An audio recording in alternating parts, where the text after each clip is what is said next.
Bharat 1, China 2, Vietnam 3 कैसी list है जिसमें हमने कमाल कर दिया है। जानेंगे क्या हो रहा है यहाँ। तो वहीं शरीफ ने क्यों कहा कि चीन सऊदी नहीं चाहते हम वहाँ भीख मांगने जाएं। जानेंगे जियोपॉलिटिक्स में क्या कुछ चल रहा है। हमेशा की तरह जानने को मिलेगा बहुत कुछ। आइए जानते हैं इन खबरों को विस्तार से। पाकिस्तान के प्रधानमंत्री शहबाज शरीफ ने शनिवार को कहा पाकिस्तान के दोस्त मुल्क नहीं चाहते हैं कि हम उनसे भीख मांगने जाएं। ये बात उन्होंने क्वेटा में कमांड एंड स्टाफ कॉलेज में सैनिकों को संबोधित करते हुए कही। शरीफ ने कहा चीन, सऊदी अरब, तुर्की, कतर, यूएई सब पाकिस्तान के भरोसेमंद दोस्त हैं। वे हमसे उम्मीद करते हैं कि हम उनके साथ ट्रेड, कॉमर्स, इनोवेशन, डेवलपमेंट, शिक्षा, स्वास्थ्य और इन्वेस्टमेंट में शामिल हों। उन्होंने जोर देकर कहा कि वे अब और नहीं चाहते हैं कि हम उनके यहाँ भीख का कटोरा लेकर जाएं। शरीफ ने कहा कि आर्मी चीफ आसिम मुनीर के साथ मैं आखिरी इंसान हूँ जो इस बोझ को अपने कंधों पर उठाना चाहता है। आखिर में बोझ उस देश के कंधों पर आता है।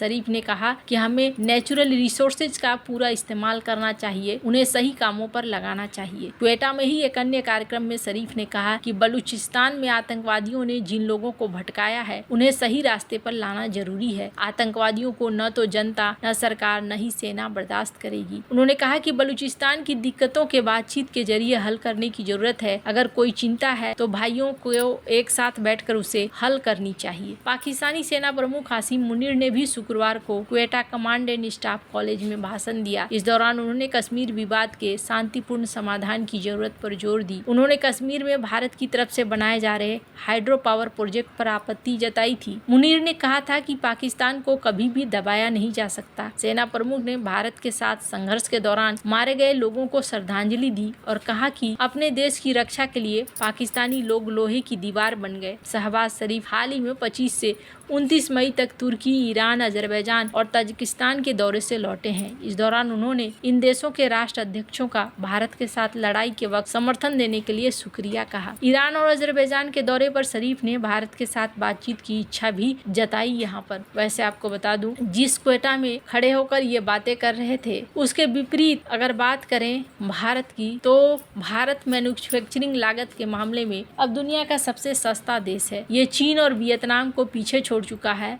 वर्ल्ड ऑफ स्टैटिस्टिक्स ने US news and world report के हवाले से एक सूची सोशल मीडिया में शेयर की। इसमें भारत पहले नंबर पर है, इसके बाद चीन और वियतनाम है। सूची में Thailand, Philippines, Bangladesh, Indonesia, Cambodia, Malaysia और श्रीलंका भी शामिल है। ये मूल्यांकन US news and world report की ओर से 89 देशों के बीच किया गया। चीन लंबे समय से दुनिया का फैक्ट्री फ्लोर रहा है। इसकी वजह इसकी विशाल और अपेक्षाकृत सस्ती श्रम शक्ति रही है। वियतनाम ने भी हाल के वर्षों में महत्वपूर्ण कम लागत वाला मैन्युफैक्चरिंग हब के रूप में उभरा है। भारत का मैन्युफैक्चरिंग कॉस्ट में सबसे ज्यादा सस्ता होना चीन को टेंशन बढ़ाने वाला है। यह भारत को वैश्विक स्तर पर एक आकर्षक मैन्युफैक्चरिंग डेस्टिनेशन बना देगा। कंपनियां अपने प्रोडक्शन इकाइयां भारत में स्थापित करने, यहाँ से सोर्सिंग करने के लिए आकर्षित होंगी। इससे देश में प्रत्यक्ष विदेशी निवेश बढ़ेगा। भारत का मैन्युफैक्चरिंग लागत के मामले में दुनिया का सबसे सस्ता देश होना महत्वपूर्ण उपलब्धि है। इसके दूरगामी, सकारात्मक और आर्थिक परिणाम हो सकते हैं। हालांकि इस रफ्तार को बनाए रखने और भारत को वास्तव में एक वैश्विक मैन्युफैक्चरिंग महाशक्ति बनाने के लिए बुनियादी ढांचे, कौशल विकास और व्यापार करने में आसानी जैसे क्षेत्रों पर लगातार ध्यान देना महत्वपूर्ण होगा। यूएस न्यूज वर्ल्ड रिपोर्ट के अनुसार भारत में मैन्युफैक्चरिंग की लागत दुनिया भर में सबसे कम है। वर्ल्ड ऑफ स्टैटिस्टिक्स ने US news and world report के हवाले से सोशल मीडिया प्लेटफॉर्म ट्विटर पर दुनिया में सबसे कम मैन्युफैक्चरिंग कॉस्ट वाले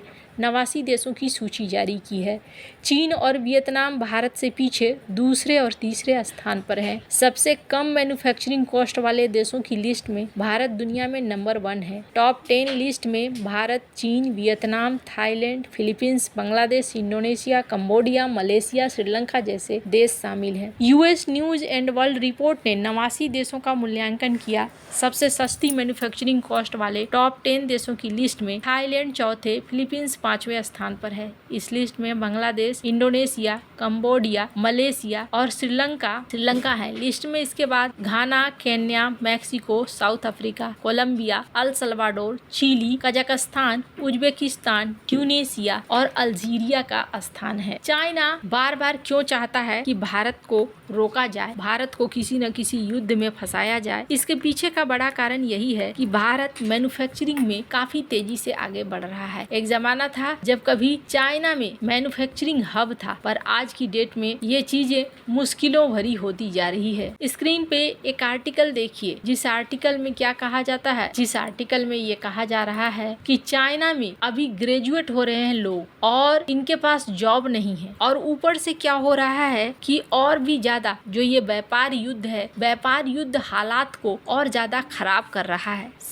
कोशिश कर रहे हैं शी जिनपिंग की इकोनॉमी में जान फूका जाए और मैन्युफैक्चरिंग को और भी ज्यादा आगे बढ़ाया जाए, और मैन्युफैक्चरिंग को आगे बढ़ाने के लिए ये एडवांस सेक्टर में भी आगे बढ़ना चाह रहे हैं। लेकिन ये जो प्लान है इनका, ये एक ऐसे समय में हो रहा है जब अमेरिका में डोनाल्ड ट्रंप बैठे हैं, और अमेरिका में बैठे डोनाल्ड ट्रंप ये चीज नहीं चाहते हैं, और इसके विरोध में अमेरिका खुद मैन्युफैक्चरिंग हब बनना चाहता है। मैंने उस समय भी कहा था कि अमेरिका के लिए मैन्युफैक्चरिंग हब बनना आसान नहीं होने वाला है। अमेरिका में लागत खर्च इतना ज्यादा है कि इस खर्चे को ये वहन ही नहीं कर सकते हैं। इस खर्चे को अगर वहन करने की कोशिश करेंगे तो फिर ये मुश्किल भरा होने वाला है। अब स्क्रीन पर एक आर्टिकल देखिए, जिस आर्टिकल में क्या कहा जा रहा है। मूडी ने निगेटिव रेटिंग दी है वर्ल्ड के सेकेंड लार्जेस्ट देश को, और ये बतलाता है कि भारत इस दिशा में काफी तेजी से आगे निकल रहा है और सिचुएशन भी अब भारत के फेवर में ही होता जा रहा है। मूडीज ने 2023 के अंत में चीन के सॉवरेन क्रेडिट रेटिंग को नकारात्मक डाउनग्रेड किया था।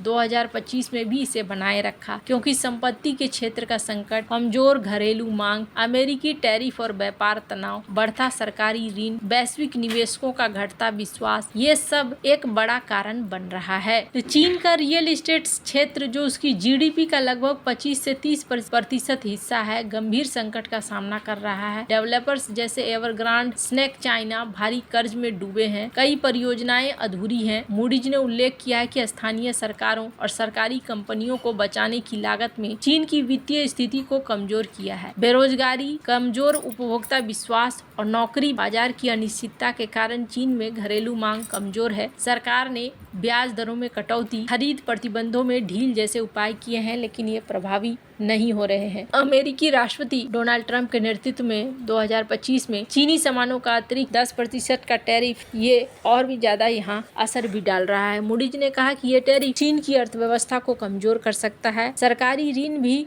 बढ़ता जा रहा है, निवेशकों का विश्वास भी घटता जा रहा है। ये देखने को मिल रहा है कि चीन के लिए विषम परिस्थितियां तैयार हो रही हैं और ये असर डाल रही हैं। आपको क्या लगता है, इन सब मामले में आपकी क्या राय है? कमेंट कर जरूर बताएं। जल्द मिलते हैं अगले वीडियो में नई खबर के साथ।